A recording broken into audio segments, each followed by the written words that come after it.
ठाणे महापालिकेचे नवनियुक्त आयुक्त सौरभराव कामाला लागले असून आज त्यांनी महापालिकेच्या विविध विभागाच्या प्रमुखांशी चर्चा करून महापालिकेची स्थिती जाणून घेतली आहे। आर्थिक डबघाईला आलेल्या महापालिकेची स्थिती सुधारण्याबाबत त्यांनी प्रदीर्घ चर्चा केली आहे। आरोग्य, अतिक्रमण आणि साफसफाई यावर त्यांनी भर दिलाय। मागील आठवड्याच्या शेवटच्या दिवशी आयुक्त राव यांनी महापालिकेचा पदभार स्वीकारला होता। महापालिकेच्या सद्यस्थितीबाबत त्यांना जास्त माहिती नसल्यानं त्यांनी लेखा विभागाच्या अधिकाऱ्यांबरोबर प्रदीर्घ चर्चा केली।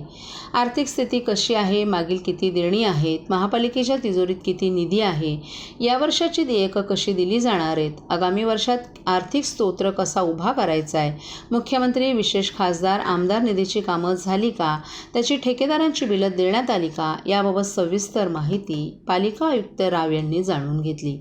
शहरातील साफसफाई, कचरा व्यवस्थापन याबाबत देखील त्यांनी माहिती घेतली। आरोग्य विभागाबाबत तसंच अतिक्रमणाबाबत आयुक्तांनी गांभीर्यानं चर्चा केली आहे। आरोग्य सेवा कशी सुदृढ होईल याबाबत अधिकाऱ्यांची मतं त्यांनी जाणून घेतली। अनधिकृत बांधकामांबाबत महापालिका कशा प्रकारे कारवाई करते, किती MRTPचे गुन्हे दाखल करण्यात आले, सध्या अनधिकृत बांधकामांची स्थिती काय आहे याबाबतची माहिती घेऊन आचारसंहिता काळात अनधिकृत बांधकामं होणार नाहीत याची काळजी घेण्याच्या सूचना देखील आयुक्त राव यांनी यावेळी दिल्यात।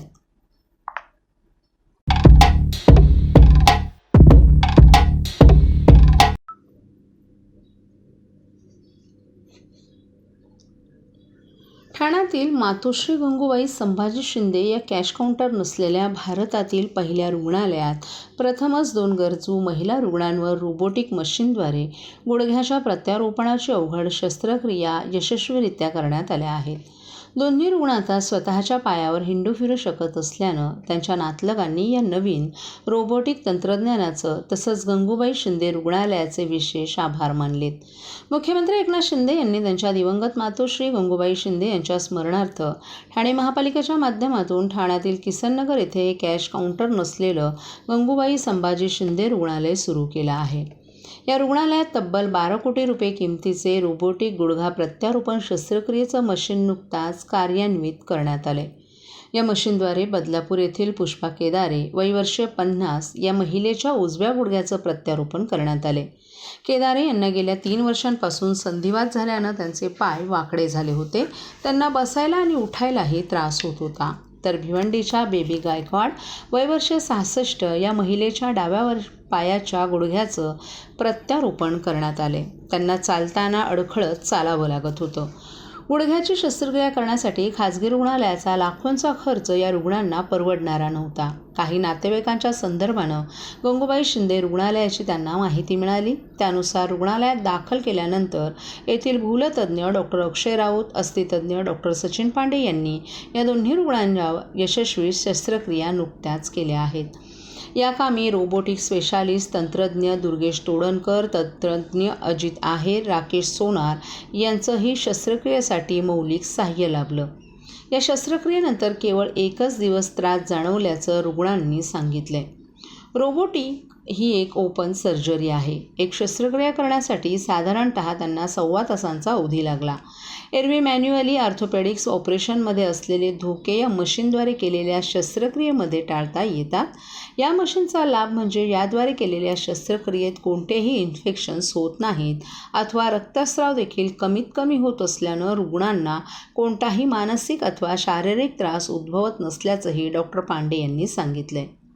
गुडघा प्रत्यारोपणासाठी आलेल्या रुग्णांच्या संपूर्ण शरीराचं CT स्कॅन केल्यानंतर ती सर्व माहिती रोबोटिक मशीनच्या संगणकीय मेमरीमध्ये समाविष्ट केली जाते।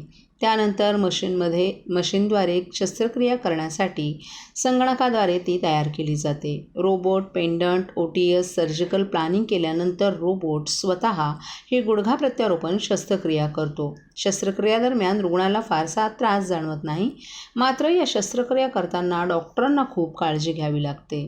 त्यामुळे 2च दिवस रुग्ण चालू शकत असल्याची माहितीही orthopaedic surgeon doctor Sachin Pande यांनी दिली आहे।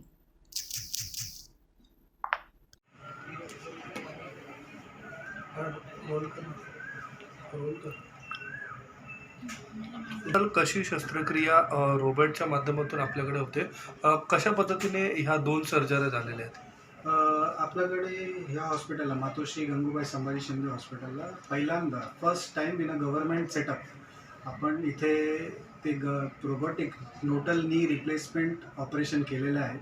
टोटल नी रिप्लेसमेंट ऑपरेशन जेव्हा आपण रोबोटिक जर बाहेर करायला गेलो तर आधी पेशंटला CT स्कॅन वगैरे सगळं करावं लागतं, त्याचा खर्च वगैरे उठावा लागतं आणि ऑपरेशनचा खर्च वगैरे वेगळे आहे. पण इथे जे आपण करताय ते पूर्णपणे फ्री आहे. त्याच्यामध्ये काही आपल्याला पैसे पेशंटकडे भरावं लागत नाही आणि त्याच्यानंतर जर ऑपरेशन आपण व्यवस्थित पण होतात आणि ह्युमन एरर कमी असल्यामुळे पेशंटचं रिकव्हरी पण चांगली असतात आणि रिकव्हरी चांगली असल्यामुळे पेशंटचं पोस्ट सर्जरी त्याच्यानंतर वॉकिंग वगैरे चालणं वगैरे पायरी चढणं ही सगळं एकदम फ्री ऑफ प्रॉब्लेम असतात. Patient goes home very happy after this surgery as it is a robotic surgery done here. ही सर्जरीमध्ये द फॅक्टर्स जे नॉर्मल नी रिप्लेसमेंट आणि रोबोटिक नी रिप्लेसमेंटमध्ये फरक काय आहे. नॉर्मल नी रिप्लेसमेंट सर्जरीमध्ये आपण जसं surgeons take the cut and everything with the blade and everything, तर त्याच्यामध्ये चान्सेस असतात की ह्युमन एरर होण्याचे जास्त चान्सेस असतात. Whereas in the robotic surgery the whole cut is taken by the robotic arm only. तो त्याच्यामध्ये जर रोबोटला वाटलं की ही कट घेणं त्याच्यामध्ये काय प्रॉब्लेम असेल, काय कॉम्प्लिकेशन असेल, तर ते तिकडूनच थांबतात. तर that gives us an indication there some problem is there, तर we have to intervene there. ते प्रॉब्लेम आपण सॉर्ट आउट करतो आणि त्याच्यानंतर रोबोट पटकन आपण परत आपलं काम चालू करतो. ते सगळं कट्स वगैरे जसं आपण CT स्कॅनमध्ये प्रॉपरली एकदम लाईन टू लाईन एकदम सिमिलर माने 1 mm कापायचं असेल तर 1 mm ते कट करणार, त्याच्यावरती नाही त्याचं खाली कट करत नाही. त्याच्यामुळे तेच आपल्याला फायदा आहे की ते ह्युमन एरर कमी असल्यामुळे ते chances of better recovery, chances of better post surgical आपलं पेशंटचं रिकव्हरी खूप चांगली असते. त्याच्यानंतर चालणं वगैरे वॉकिंग वगैरे ते नॉर्मली नी रिप्लेसमेंटचं पेशंटला त्याला आठवडाभर 2 आठवडाभर थोडं पेशंटला पेन वगैरे पण असतात, ते जास्त लागतात. ते पेन असल्यामुळे त्याची रिकव्हरी थोडी कमी असतात. चालणं वगैरे थोडं वॉकिंग वगैरे थोडं पेनफुल असतात. But because of robotic surgery alignment चांगलं असल्यामुळे पाय एकदम पूर्ण सरळ असल्यामुळे आणि मेन काय पेन फॅक्टर कमी असल्यामुळे त्यांची रिकव्हरी फार चांगली असतात. गुड रिझल्ट्स भेटतात आपल्याला आणि ही रोबोटिक सर्जरीची मेन आणि बेस्ट क्वालिटी असते. त्याचा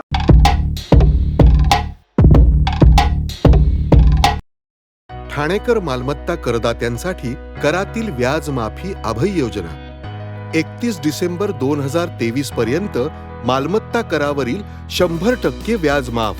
तसेच 1 जानेवारी ते 15 जानेवारी 2024 या कालावधीमध्ये मालमत्ता करावरील 75% व्याज माफ.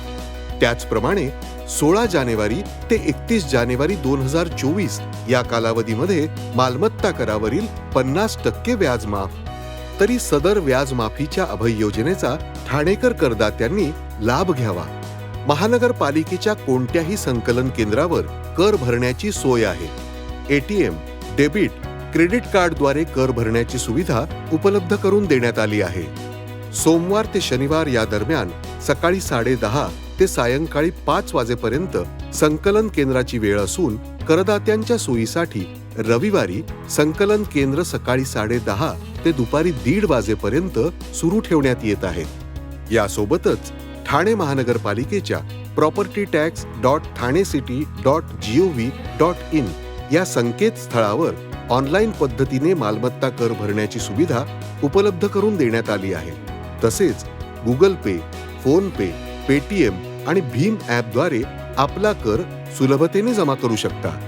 ठाणे महापालिका क्षेत्रातील सर्व करदात्यांना विनंती आहे की आपण या व्याजमाफी अभय योजनेचा जरूर लाभ घ्या आणि आपला मालमत्ता कर लवकरात लवकर महापालिकेमध्ये जमा करून महापालिकेस सहकार्य करा. धन्यवाद.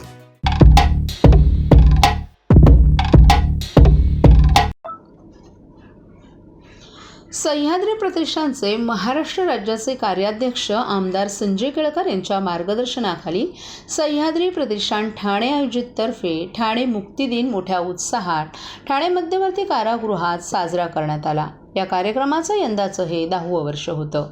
या ऐतिहासिक कार्यक्रमाला आमदार निरंजन डावखरे, सह्याद्री प्रतिष्ठान ठाणे जिल्हा अध्यक्ष महेश विनेरकर, प्रशांत आलुगडे, संगीता, सीताराम राणे, परिवहन सदस्य विकास पाटील, निलेश कोळी, विशाल वाघ, सुरेश कांबळे, हरी मेजर, लालजी यादव आणि सह्याद्री प्रतिष्ठानचे अनेक कार्यकर्ते उपस्थित होते.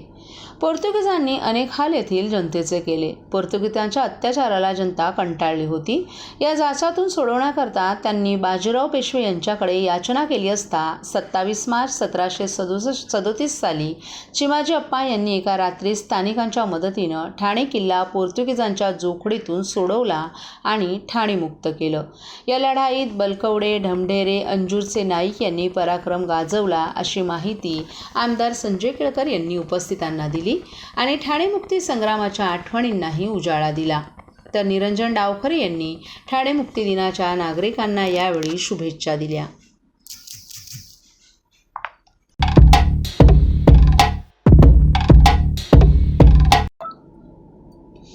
एकीकडे ठाण्यात उन्हाचा कडाका वाढत असताना दुसरीकडे हवेची गुणवत्ता मात्र सुधारली असल्याचं समाधानकारक चित्र ठाण्यात दिसू लागले.